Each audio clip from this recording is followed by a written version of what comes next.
অবশেষে সাকিব ভক্তরা সাকিবের ফিরে আসার অপেক্ষায়।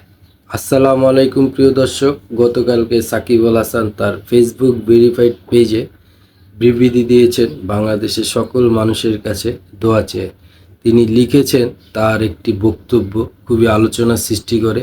সে তার বক্তব্য স্পষ্টভাবে তুলে ধরার জন্যই এই বিবৃতিটা দিয়েছেন। তিনি লিখেছেন যে তিনি এই মুহূর্তে ক্রিকেট ছাড়া আর কিছুই ভাবছেন না। তিনি তার ক্যারিয়ারের শেষ প্রান্তে এসে বাংলাদেশের জার্সি গায়ে উজাড় করে খেলতে চান এবং সুযোগ পেলে আরও কিছু দুর্দান্ত পারফরম্যান্স উপহার দিতে চান। তিনি আরও বলেছেন দেশের উন্নয়নের জন্য রাজনীতি অনেক গুরুত্বপূর্ণ, তাই তিনি তার ক্যারিয়ার শেষ করে দেশের উন্নয়নের জন্য অবদান রাখতে চান।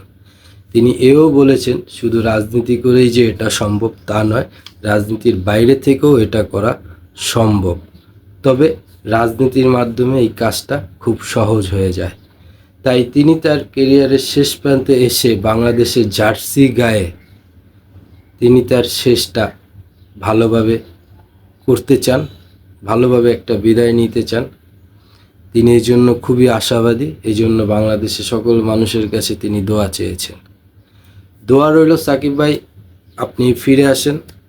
আপনি এখনও আপনার ফিটনেস ঠিক আছে, বাংলাদেশের হয়ে আরও কিছু দুর্দান্ত পারফরমেন্স আপনি দিতে পারবেন। আমরাও আশা করি সামনে ওয়ার্ল্ড কাপ আপনাকে খুবই দরকার।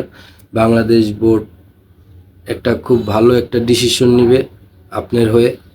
আশা করছি আপনাকে ফিরিয়ে আনবে, দেশের জন্য আপনাকে খুবই দরকার। সাকিব ভক্তরা আপনারা আপনাদের মন্তব্য কমেন্টের মাধ্যমে জানাবেন এবং আমার ফেসবুক বন্ধুরাও আপনারা অবশ্যই কমেন্ট করে জানাবেন মতামত। আমরা সকলেই সাকিবের ফিরে আসার অপেক্ষায়। সাকিবের জন্য শুভকামনা রইল। আল্লাহ হাফেজ, বাই বাই, টাটা।